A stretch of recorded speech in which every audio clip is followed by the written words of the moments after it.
Hey everyone, good afternoon. You could just type in the chat box if you can hear me.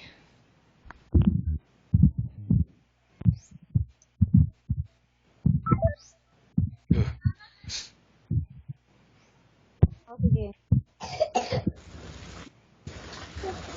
Just, just call me Jaime. Don't call me sir. And again, mute check please. Try you go na inside. Try go ko na inside. Sinabi sa akin eh. Go on mute please so that Pero, there won't be any interference. Okay, well some people have not picked up, but it's okay. Oh, now we're left with 6 people. Okay, more manageable group.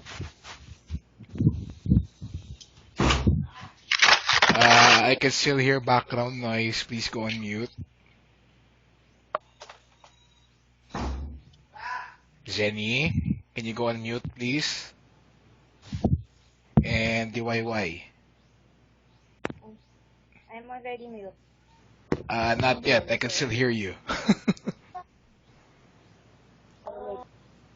On Skype. Mute on Skype. Okay, good. All right, everyone. Good afternoon.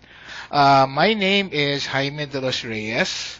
And like what I mentioned in my original post in Work at Home Pinoy's, I am not really an expert with regard to this subject, but I know a lot of things because I have been working as a virtual assistant for a real estate investor who works in the United States. Uh, I just read my post again, and it's possible that there might have been some confusion. Pilipino rin po ako.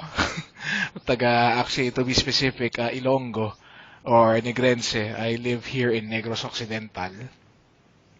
And I've been a virtual assistant for real estate investors for 2 years now. Before ako naging real estate virtual assistant, I worked in the BPO industry. So I worked as around for 8 or 9 years, I believe. I worked as an agent, then as a QA specialist, then QA soup, QA manager, and operations manager. So 8 to 9 years of that then before I decided to shift and work as a virtual assistant.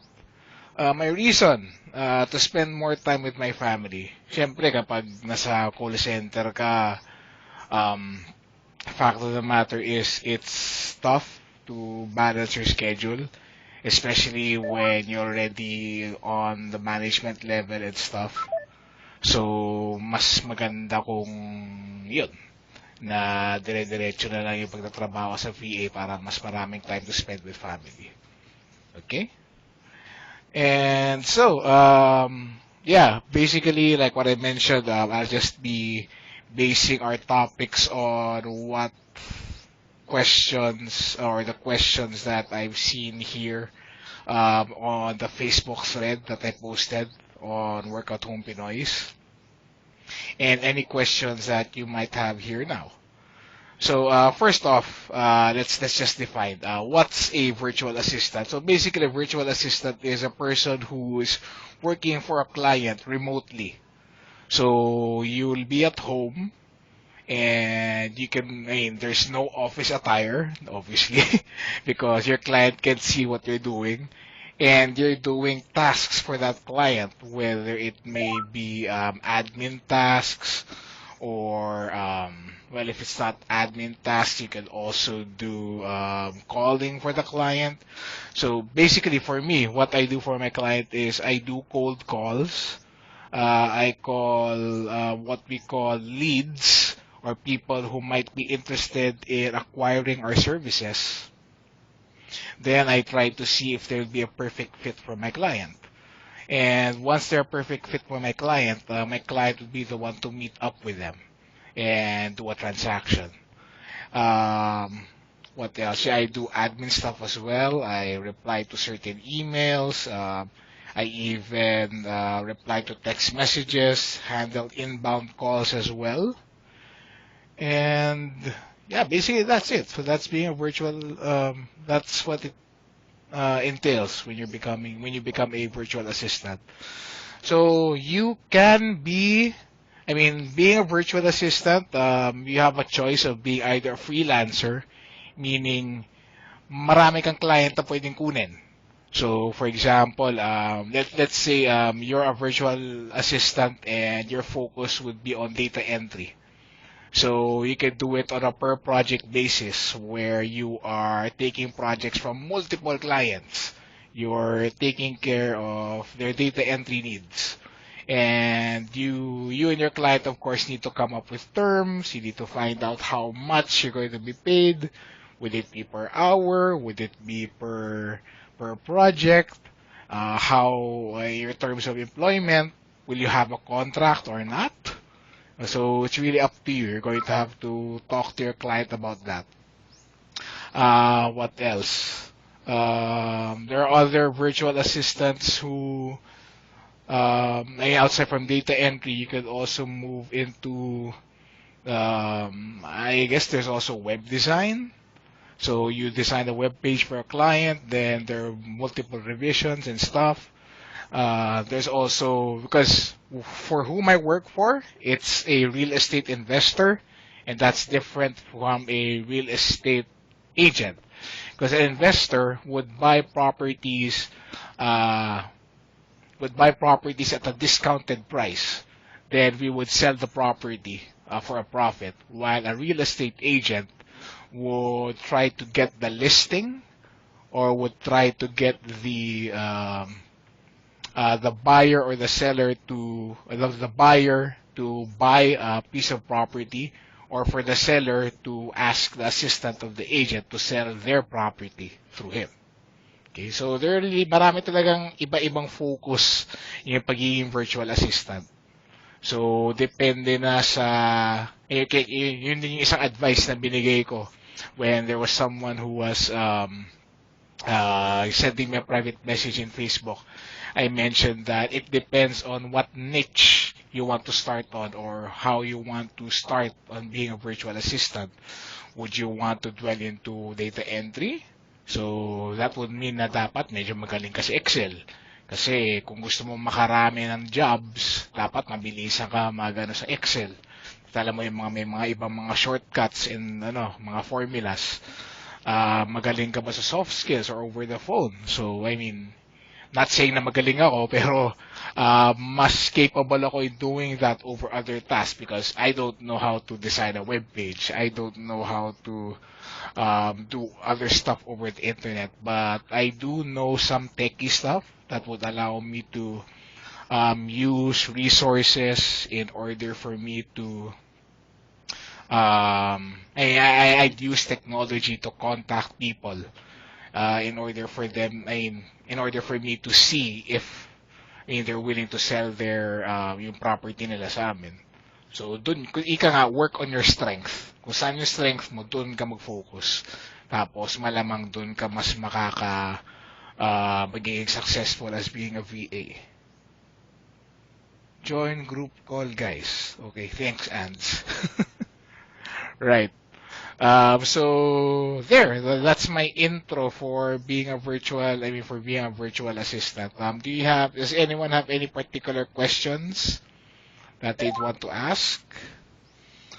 What are you using for making receiving calls? All right. I personally use Skype. Okay. When you're using Skype, you mute check please, Madel.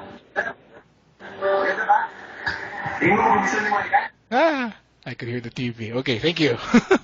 So the question is, what app are you using for making receiving calls? Hey, Madel, please go on mute. Madel. Thank you. Okay, so what app are you using for making receiving calls? I use Skype. That's one that you could use. So you might be wondering, Skype, wow. So you're calling people outside of the United States, outside of the Philippines. Yes, I do. So when you use Skype, there are actually subscriptions that can make it cheap for you. Actually, it's unlimited. If you go to the Skype website, you can find that there's a subscription there. I think it's $2.99 a month. So unlimited calls to anywhere in the United States, landline, cell phone, blah blah. So that's what I use. That's what I use to call people from the United States individually using Skype. There are also other systems you can use outside of Skype. I forgot the names of the other systems, but another one that I used to call Nextiva. So you have to set that up. I mean, I think your client needs to get that for you. They need to get you access and stuff because it will be a complete telephone system. Let me research that right now while I have you on the phone. So what is Nextiva? Just going to the website, checking out here. So Nextiva basically is a business phone service that goes where you go and grows where you grow.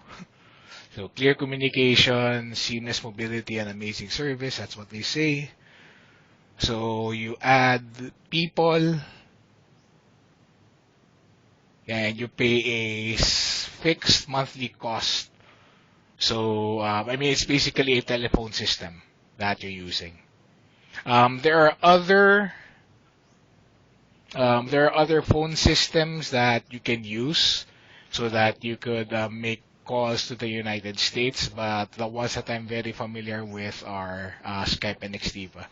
And of course, I mean, if that's one topic that you really want to focus on the next time, I'm hoping this isn't the last time that we're going to have a session like this. But if you want to focus on other topics the next time, I mean, you can just suggest, then we'll see where we could go from there.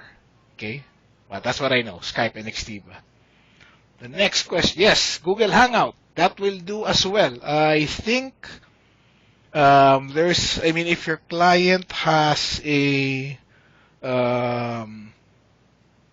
has their own local cellular or mobile service provider in the United States, they can link it to that. Then they can also provide access to you. I'm not very familiar with the ins and outs of Google Voice, but again, maybe on the next call we could discuss more about that. How do you do cold calling? There are a lot of systems, but the one that I'm very familiar with is Mojo. So again, that is another system that your client will purchase for you. Okay? Which brings me, before I dwell more into Mojo, kung magiging VA ka, dapat yung client mo yung magpo-purchase ng mga systems, ha? Nakakita ako ng mga iba mga posts doon sa Work at Home Pinoys and Virtual Assistant Philippines. I don't know the other Facebook sites, pages that the client is demanding or telling the VA to purchase the system. If that happens, do not work for that client. Kasi wala bang scam yun, okay? Kasi if someone is asking you to purchase the system in order for you to work for them, that's a scam. That person or the client should be the one to pay you or to pay for the system and give that to you so that you'll be able to do your work efficiently. Okay, so that you'll be able to do that task that your client will ask you to do, not the other way around. And of course, dapat may sweldo ka. Okay, that's the reason why you got into, I mean, di ba? That's the reason why you want to become a virtual assistant is because for you to earn money. Oh, syempre, I mean, hindi ako magiging plastic and say na money isn't important. Time with the family is, yes, money is important. It's not the most important thing, but it is important. Okay? So, keep that in mind. I mean, meron din kasi mga virtual assistant na gusto nila para starting rate nila mura, $1, $2, just me. Okay? I mean, have pity on yourselves. If you know that you're worth more than that, you have the experience, or kahit newbie ka pa lang, pero alam mo that you'll do a good job and that you'll be doing your best in order for your to make your client's business grow, then don't be afraid to dictate your terms. Hello, May. Thank you for joining the call. I can't see you on the call list. Are you there? Were you able to join the call? Or did you click on join group call so you could hear? Anyway, there's Ans, I think. Yeah, there. Thank you, Ans, for suggesting to me. Okay. So, apps or tools that you need to learn and have to start working as a VA. Okay. Basically, you have to learn a bit about the internet. You have to learn a bit about basic Skype, basic apps internet. So, number one, I guess, would be Skype. So, you don't have to be an expert with Skype, but you have to at least know the basic functions. Okay. Again, something that I really need to mention. Okay. I should have mentioned this from the start of the call. Not ev- and this is related to what I mentioned earlier, that you have to work on your strengths. Okay. Not everyone is cut out to be a VA. Okay. Everyone wants to work at home. Yes, I understand that. Everyone wants to work in the comfort of their pajamas or on their bed, or the free time to see their family members or any time that they want, or the freedom to work in their own bedroom or their own living room. But not everyone is cut out for it, because when you're being a VA, there's this certain degree of independence that you need to learn on your own. And there will be times that your client will expect things they expect to mention just, or to give you instructions just once. And if you don't get the instructions, there's a big chance that they will terminate your services. There are clients like that. There are clients that are very forgiving, though. They will really train you, they will be patient with you, but let's not assume that everyone's like that. Let's assume that all of the clients have a mean streak in them. And of course, personally, from my own point of view, I understand, because they're they're growing their business, and the more time they spend training you, the more it's like time waste. They're wasting time, and you can't become an asset to the company for them. So what they're going to do is they're going to look for someone else that can do your job that can do the job more efficiently. Okay. So again, don't take it. I've heard some people who are taking it personally, that when the clients fire them and all, or I've even seen some posts, or they mentioned that after a few days I got fired by my client, and I asked why. It's because when I got accepted, I didn't know what task he was asking me to do, or he only gave me a few hours to master that task. Well, that goes with the territory, really. Okay. Um, Even I had some challenges before. Of course, you have to learn. S- the first time I think that I started out, it took us a number of months before we could close a deal. So, isipin niyo yun, ilang buwan na akong sinasweldohan, tapos wala pa ring deal na nako-close. So, lugi siya, di ba? Pero eventually, nung naka-close na ng deal, dumadami yung, siyempre, marunong na ako. Eh di, pumapasok yung mga deal. So, eventually, nabawi rin siguro yung gastos niya sa akin. So, kung business owner ka, siyempre, di ba, gusto mo yung gastos mo, bumalik din sa'yo. If not, may kumikita ka, kahit hindi man lang doble, at least like mga one-third or one-fourth, yung invest mo, kikita ka. So, yun. That's one of the reasons why I'd say that you have to understand it from a business owner's point of view. So, yun, again, apps. Skype, yung very important yung Skype. Dapat matutunan niya yung Skype. Number two, Chrome, syempre. You have to know how to use the internet. You need to know how to research. Tapos kung may specific apps talaga, Microsoft Office applications. Okay? So that's Outlook, Word, Excel, PowerPoint. Kung ano pa dyan, kung marunong ako mag-access, okay rin, pwede. Ako hindi. Pero yung mga basic lang, Excel, Word, PowerPoint, saka Outlook. Dapat alam ko paano gamitin yon. Kasi, yun nga, pag VA ka, there will be lots of tasks, or there will be certain tasks where the client will ask you to place it on a spreadsheet. Kung VA ka, hindi mo alam kung ano yung spreadsheet, yari ka. So, dapat alam mo yung may mga ibang mga terms like you say spreadsheet. Ano yung sabihin ng client na set up the autoresponder. Yun, ano yung autoresponder? Yari. So, you also have to learn those terms. So, and actually, in all honesty, yung mga ibang mga tools, it will be coming from the client. So, like, for example, you go to Upwork or to any other job posting, nakalagay naman doon kung ano yung mga tools na ginagamit ni client in order for you to do the service that he or she is going to ask you to do. So, dapat marunong ka doon. Like, for example, ako, hindi ako marunong mag-Shopify. I think, has anyone here heard about Shopify? Type in, yes or no. Shopify, anyone? Wala nagta-type? Yes, okay. Sino pa? Ads. Yes. Can't. Yes, pero don't know. Knows. Okay. See? There. Yan. Exactly.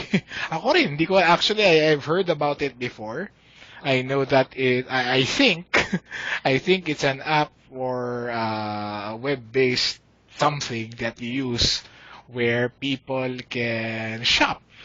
And it's linked to something somewhere. I don't know really. Again, like I said, I'm not really an expert, but it's one of those tools that you use or a client uses in order for you to manage their business. So, if your client tells you to Shopify, hindi Spotify.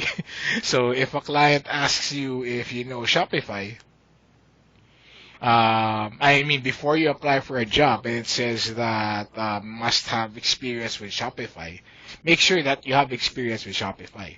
Kasi kung matanggap ka tapos hindi mo alam, tapos may pinagawa sa'yo, yari ka.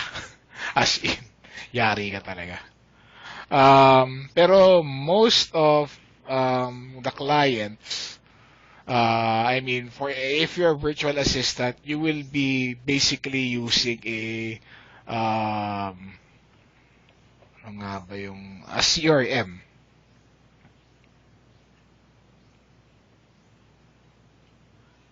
So, a CRM actually, mali lang Di lang ako sigurado kung ano yung ibig sabihin ng siya. Customer Relationship Management Software. So, meaning, lahat ng mga transactions ninyo for your client will be recorded there. Okay? So, let's say, for example, yung customer relations, type ko na lang.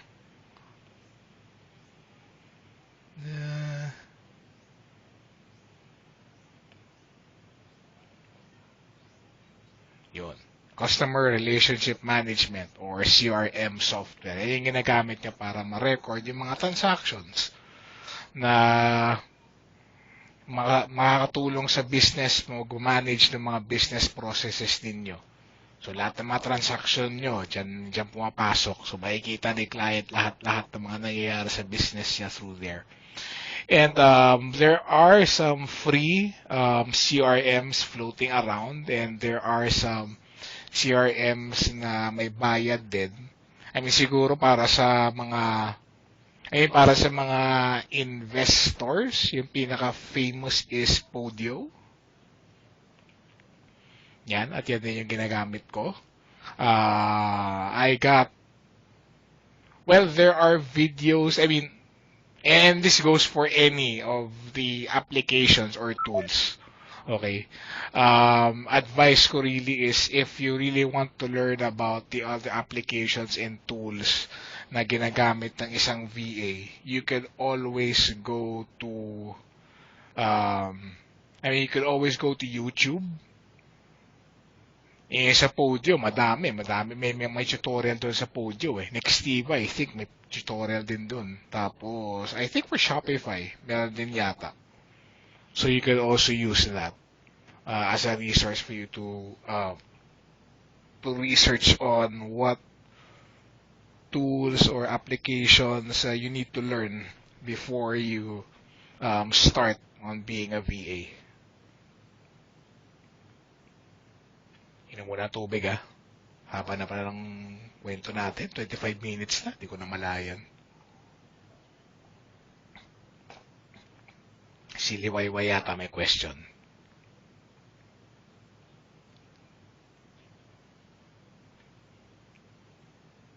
Or I will go muna sa ating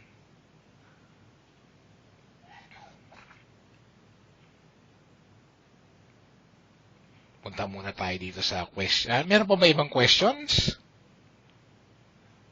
Just feel free to type if you have any questions or any clarifications that you need.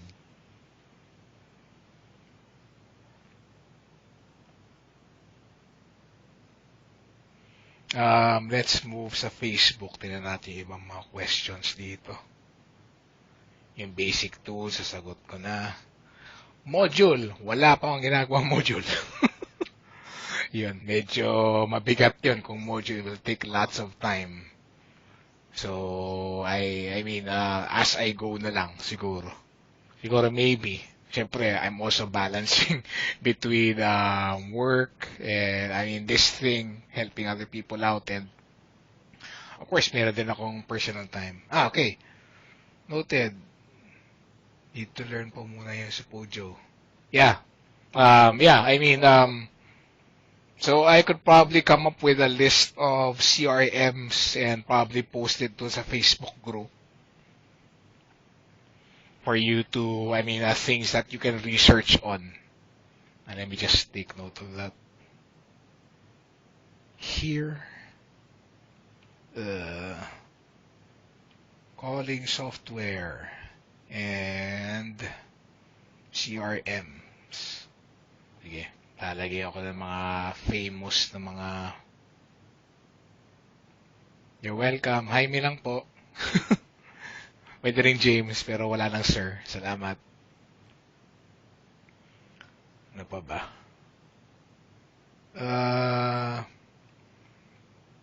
Basic things in learning if you want to be a VA in real estate. Yun. Okay, so let's focus a bit more on real estate na mismo. So again, sa United States, there are may dalawa yung focus kung gusto mo maging virtual assistant. So pwede kang maging virtual assistant para sa isang real estate agent o real estate investor o real estate agent / realtor o real estate investor na. Ano yung realtor o real estate agent? United States kasi, yung pagbibili ng bahay, hindi katulad dito, like for example, yung Camellia or Deca Homes or something like that. Yung pupunta ka sa, or lalapitan ka ng ahente, tapos pipirma ka lang, ganyan, okay na. Di ba? Parang, ako, parang ganun yung ganun yung experience ko sa house buying kasi before parang meron ako may family member na bumili ng bahay, so basically parang pumunta lang siya doon sa mga housing project, tapos nakakita siya ng mga bagong bahay, tapos yun na, pirma ng kontrata, tapos depende kung ano yung terms, di ba? Kada buwan, kada taon ba yung bayad, or one time, big time, kung mayaman. Sa United States kasi hindi. Yung process is, depende kung bibili ka ng bahay o magbebenta ka ng bahay. So, kung nagbebenta ka ng at lahat to, actually, dalawang path yung pwede mong daanan. It's either, ikaw mag-isa, magbebenta ng bahay mo, at yung term na tawag doon is FISBO. or, yep, ganun nga. Sir, I'm a real estate agent. Yep, ganun talaga. So, pero sa United States, it's either FISBO or for sale by owner. Yung isang daan. Ika nga, ikaw magbibenta ng bahay mo, ikaw bahala mag-market. I mean, kasi i-differentiate lang natin, yung marketing at saka, yeah, I mean, I'm not sure, and I'll say sorry in advance kung may iniinsulto ako. Kasi baka hindi alam ko ano yung marketing, okay? Pero isasabihin ko na lang, yung pagmamarket, hindi yung pagbebenta mismo, pero yung process para i-promote mo yung produkto mo, okay? So yung pagbebenta mismo, sales na yun eh. Pero yung pagpupromote ng service, goods or service na gusto mong ibenta, yun yung pagmamarket. So ika as United States, for sale by owner, ikaw bahala from the start to the end ng process. Which is yung pagmamarket ng bahay mo, paglalagay sa mga certain websites like, is anyone familiar with Zillow?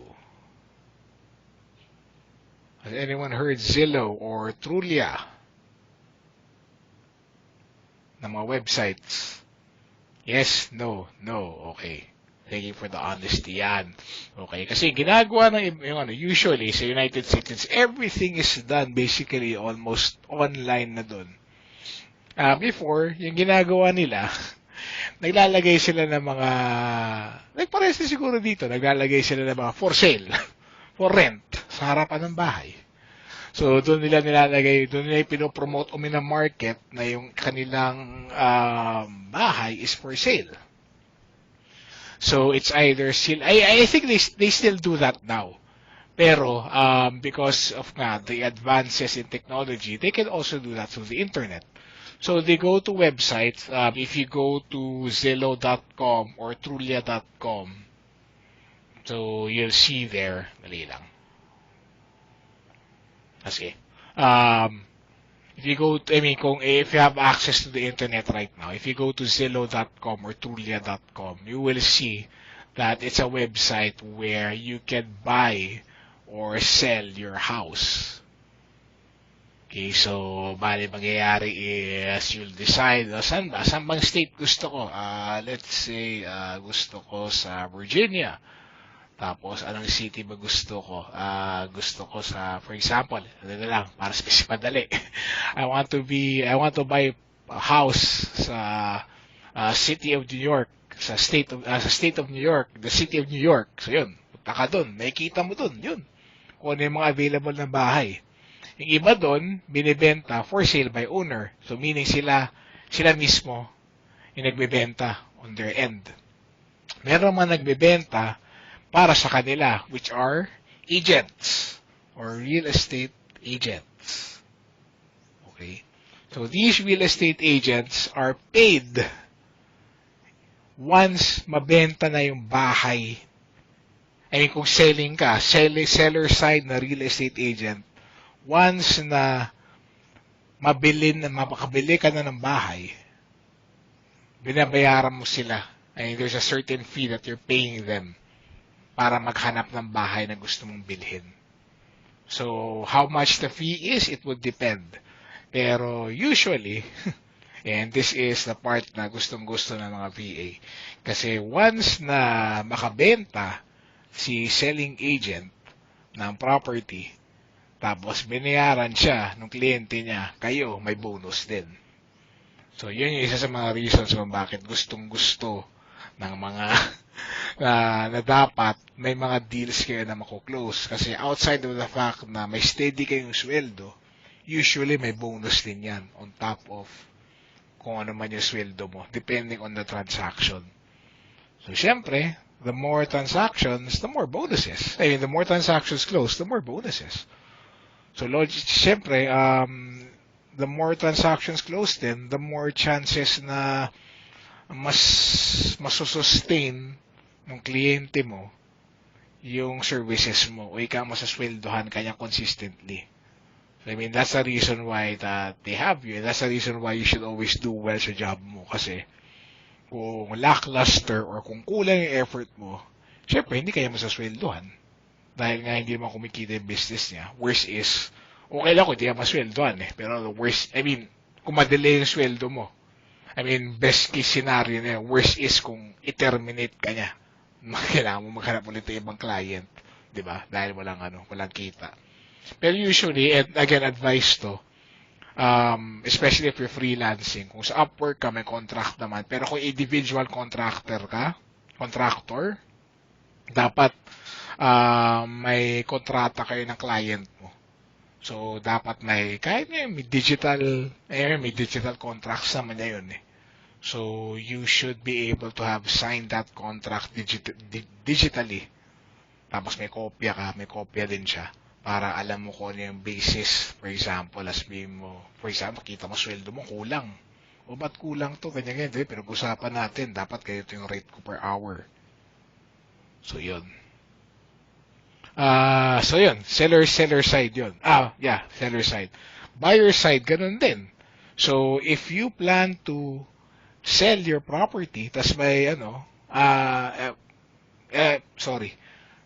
if you plan to buy property pala, kasi buyer side naman tayo.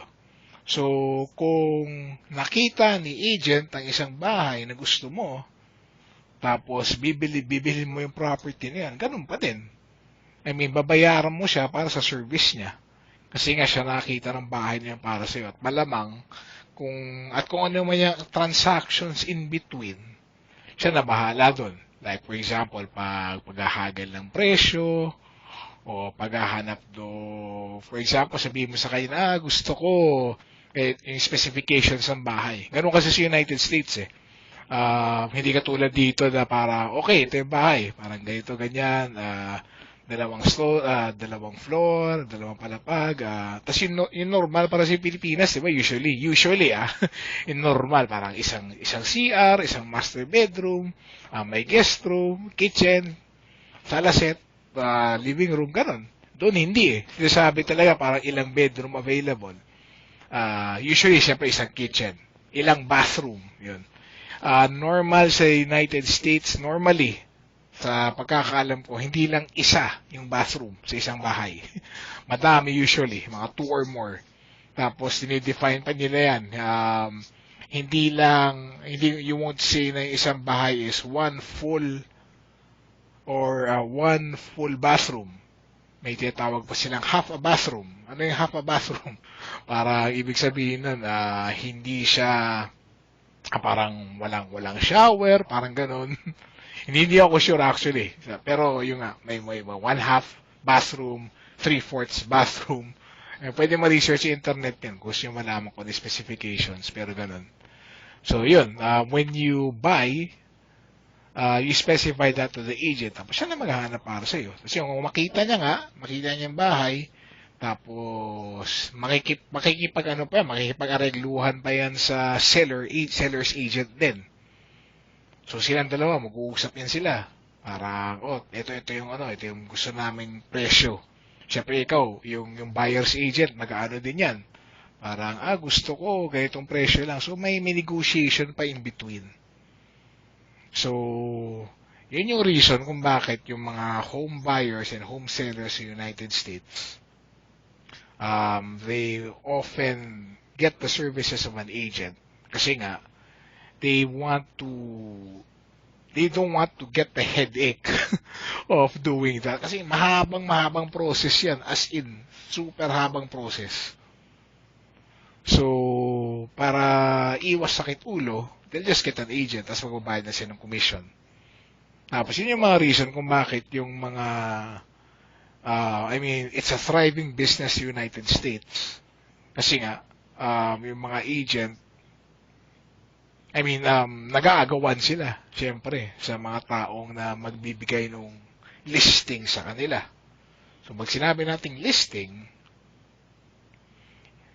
ang paspelling ko, L-I-S-T-I-N-G. Yun. When you say listing, parang bibenta ka ng bahay mo, ibibigay mo sa agent yung list na yun, yung listing ng bahay na yun. Meaning, siya yung magpo-post ng listing na yun sa isang system kung saan nakikita na lahat ng mga tao na yung bahay na yun, lahat ng mga tao, basically who are on the internet. That's on the internet, that your house is for sale. So there's this system known as the MLS, or Multiple Listing System, na dyan nakalagay. I mean, yan, mga realtor lang may access nun. O mga real estate agent. So, dyan makikita nila kung nasaan kung ano yung mga bahay on a certain area, yung binibenta, kung anong bahay yung pwedeng bilhin in a certain area. Okay, so, if you're employing the services of a realtor or a real estate agent, sila yung mag-aano sa'yo, sila mag-guide sa'yo through that. Okay. Kaya, so, tapos yun, kung for sale by owner nga, ikaw bahala sa lahat. So, for example, may interested na bumili, yung isa pa sakit sa ulo yun. Kung meron gusto interested na bumili, ikaw kakausap sa kanilang lahat. Every time that someone is interested in buying your property or gustong tingnan yung property mo na ibebenta mo, so ikaw pa yung magtutur and everything. ikaw pa may magkwentuhan sa kanila, ikaw pa mag-entertain ng questions nila. Hindi katulad nung kung may agent, yung agent siya na bahala lahat. Ikaw, upo ka lang, hintay ka lang. Tapos, once na mabenta na, yun na, kunin mo na yung pera. Kung ikaw nagbibenta, kunin mo yung pera mo. Kung ikaw yung bibili, lipat ka na lang. Yun. So, yun yung difference basically ng selling at ng buying agent. Yung real estate investing naman, yan, yung sinasabi ko. Merong mga tao sa United States na ginagawa nila, naghahanap sila ng mga bahay o ng mga properties kung saan pwede nilang bilhin at a reduced cost na ika nga may discount. Na depende na kung ano yung status ng bahay. Basta, for example, na-damage na siya by fire or by a storm or something, may mga problema. Ibebenta at a discount. Tapos, it's either, more often than not, yung mangyayari is, i-rehab nila yung bahay, papagandahin nila, tapos ibebenta nila sa ibang tao. Siyempre, may kita na, di ba? I forgot kung anong TV show yung mga sikat na gano'n. Pero marami mga TV show na gano'n eh. Nakikita mga reality TV shows kung saan they're quote-unquote flipping properties. So, naghahanap sila ng bahay, tapos na parang sirang-sira na and everything, tapos they study the property, titingnan nila kung, pwede ba itong gawin, pwede ba natin itong bilhin, at how much are we going to buy this property, para once ma-rehab natin, tapos ibenta natin siya, malaki kita natin, or may certain na kikitain tayo para sa property na to. So, yun yung difference ng real estate agent at real estate investor. Makainom ulit ang tubig.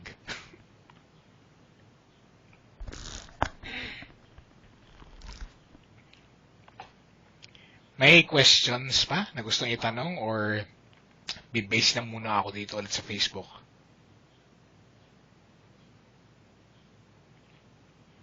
Mukhang wala. Okay.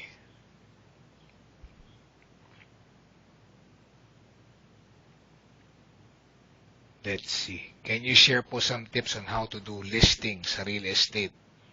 Are those graphs ng stats po? Overall, can you share ano po ginawa mo ng real estate ng work as VA po? So, medyo na-touch up ko na yon. Listing kasi, like yung pinag-usapan na natin, yung listing kasi sa sa real estate agent yan na sphere or sa mundo yan ng real estate agent. So, depende talaga yun eh. Meron din silang mga CRM na nagmamanage nan. Meron din silang mga software na nagmamanage nan. Tapos, they might, I'm not sure hindi na sigurado, pero they might give you access to some of their, yung sa MLS din, para ikaw mismo gumawa ng listing para sa kanila. Tapos doon mo ilalagay sa MLS, or pwede mo nang ilagay doon sa, or bigyan kanila ng access doon sa account nila sa mga real estate website, tapos doon mo ilalagay listing. Basically, kung gagawa ka ng listing, i-describe mo yung bahay. Yun yung basic thing about it. So, yan, kung ilang bedroom, ilang bathroom, ano ba yung mga strong points or strong features nung bahay, bakit dapat yun, bakit ka maiengganyo bilhin yung bahay. May magandang view ba? Okay ba yung neighborhood? Malapit sa magandang eskwelahan? Or parang ganun. So it depends. I mean, doon na lumalabas yung yung ibang skills ng VA na hindi may tuturo siya ng client. So being articulate and being I guess syempre kung kano yung client mo, being fluent in English or being eloquent, yun, doon lalabas yun. Syempre kung gaano kagaling magsulat. Kasi may ibang VA na writer sila, di ba? They do freelance writing, tas they get paid for every article that they make or for every, depending sa word. Meron din kasing mga ghostwriter na VA na yung dinidemand naman nila, or, I mean, not really a VA, pero ghostwriter lang, period. Parang someone will employ their services para gumawa ng article or ng libro. Tapos yung terms would depend. Is it per word? Is it per project? It depends lang talaga. What else? Main responsibilities of a real estate VA, yun. So again, not sure if I answered that kung kung na-replyan ko lahat via private message, pero usually yung task is outbound calls, making outbound calls, getting inbound calls, email management, tapos mga admin task. So means yung mga marketing tools, minsan ikaw papagawin na client, for example, kung ano yung mga software dyan na gagamitin, like Photoshop and stuff, or kung ano pa yung mga marketing materials na ginagamit nila, ikaw gagawa, depende.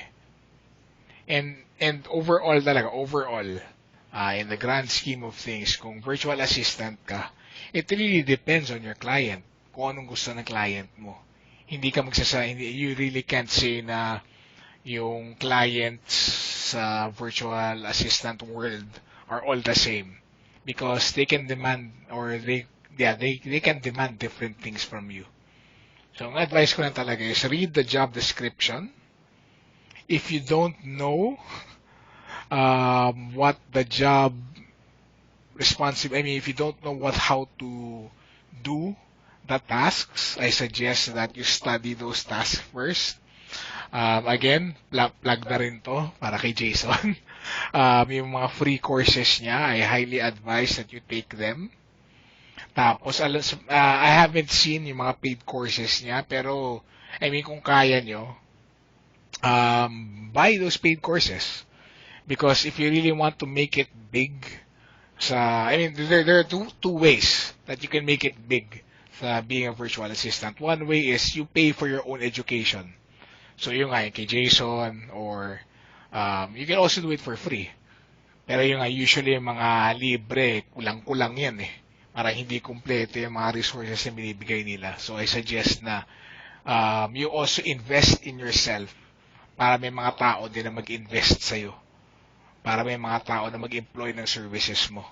Kasi kung, again, balik ako lang yung point ko, kung hindi mo talaga alam yung task and you see that you know it, tapos you get hired, chances are in less than a week, swerte mo pa, umabot ka ng 1 week. Chances are in less than a week, you will be fired. You will certainly be fired kasi hindi mo alam yung ginagawa mo. At maghahanap yan, yung client mo, maghahanap na ibang tao na marunong gawin yung task mo.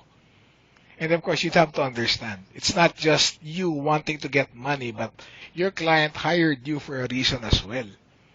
Dahil nga, may gusto niya rin kumita, gusto niya rin palaguin business niya. At kung ikaw yung business owner, I'm sure you'd understand that as well. So again, first one is yung paid na training, and that's usually for freelancers. Or the other one is, you go to agencies na nag-hire ng mga VA. And I know you've seen lots of postings sa mga Facebook groups about mga agencies na nag-hire. I won't mention names. Hindi na magpa-plug kung sino man yung mga agencies na yan because I'm endorsing any of them. Okay?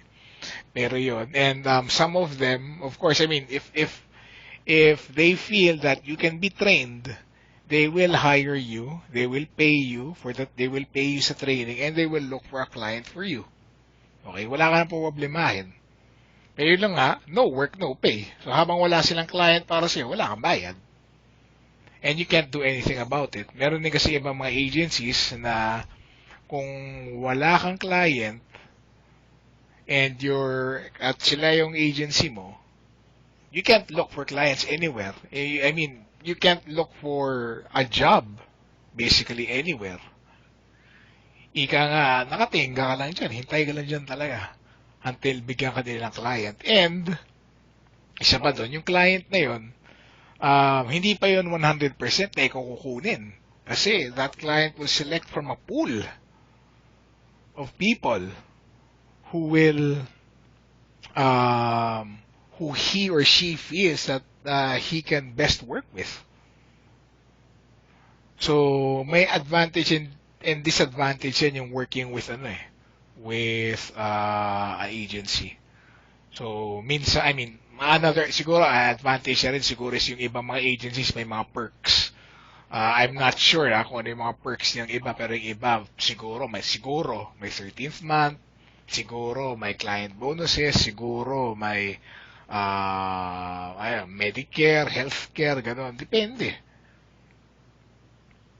So, yun. Pero ako personally, if you ask me, if you really want to be free, and you want to be able to dictate your own terms sa time, most especially sa time, yan, freelance, syempre. Ako, yung schedule ko is right now is 6 in the morning until 3 in the afternoon. O sarap. 2 in the afternoon. Sarap, di ba? Normal na working hours. And I'm working in the Philippines. And I won't tell you my rate. Pero it's more compared to mga normal na nagtatrabaho sa doing a normal Philippine job. Yun. So, mas advantageous siya talaga. Freelancing really is good. Pero there's the risk. Kahit may kontrata ka, pwede ka pa rin ma-fire if you're not doing your job well or if your client's business does not do well. Kung may agency naman, they can find for you. But again, there's no assurance na matatanggap ka agad. Pero kung magaling ka naman, magiging in demand ka.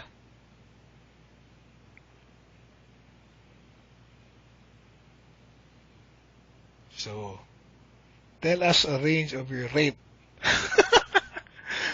Para mas lalo kami ma-inspire and ma-motivate. Range. Let's just say, ganito na lang. Hindi ako magsasabi ng range ko. I won't say my range. Pero let's just say na hindi mo nakikita yung mga post doon sa WAP. Di ba? Ito nagsasabi na, $10 an hour. Posible yun. Posible talaga yung $10 per hour. 6 digits, grabe ka naman. I mean, sa akin hindi. In all honesty, hindi umabot ng 6 digits yung akin. Okay, yung road to 100K ni Jason, wala ako dun. Pero, it can be possible. And yun nga, you can demand, especially kung skilled ka na, talented ka na, you can demand. And it's a mix of being skilled and being blessed. Per hour bang bayad? Usually, per hour yung rate. Ganyan yung bayaran. And again, ako, personal advice talaga. Don't just rely on your skills and on your own, don't rely on your own steam. Kung gaano ka kagaling.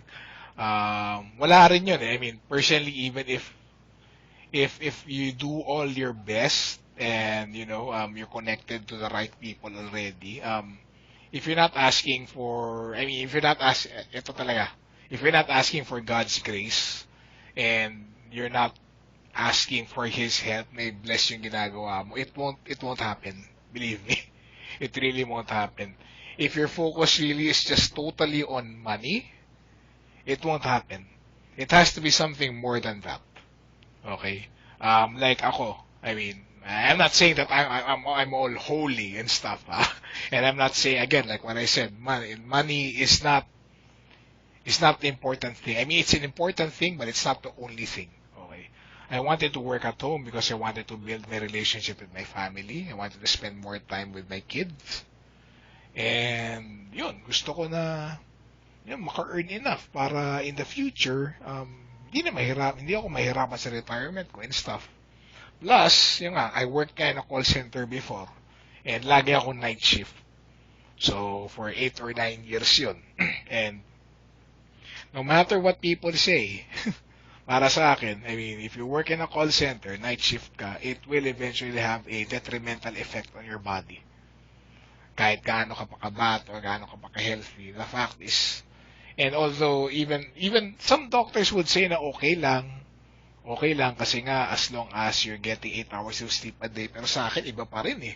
Iba pa rin na makatulog ka ng gabi, talagang gabi na 8 hours na, or for example, ibang mga taga-call center sanay na uminom ng kape kapag gabi. Iba pa rin yung feeling na umiinom ka ng kape na umaga, na may araw. Tapos if you have vices like me, I used to smoke, but now I don't. I mean, it's been almost 8 months since I stopped smoking.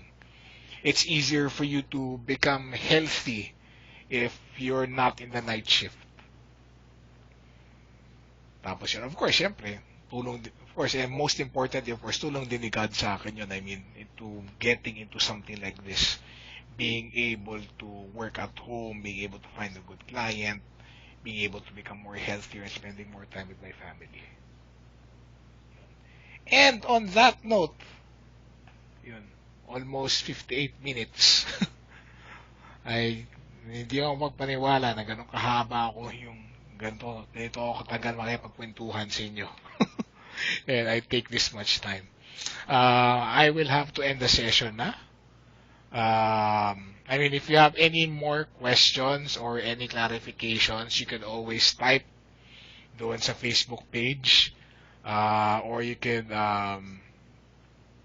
or dito siguro sa group na to. I'll just leave this group open. So that kapag ma-check ko, I'll be able to answer questions. And what else? Oh yeah, yung recording, hopefully, tama yung recording. Walang problema sa recording. This whole thing was recorded correctly para ma-upload ko sa YouTube. Kung hindi, well, tough luck. So, next time na lang. I mean, yung ibang So, next time na lang yung iba kung sino bang interested na mag-join. Okay? I'll just keep everyone posted. You're welcome, Ria. You're welcome, Melody. Ans. Ken. Alright, guys. You're welcome. You're welcome. Okay. So, that's all for today. Thank you ulit for your time. God bless you, everyone. Have a good Sunday. Bye.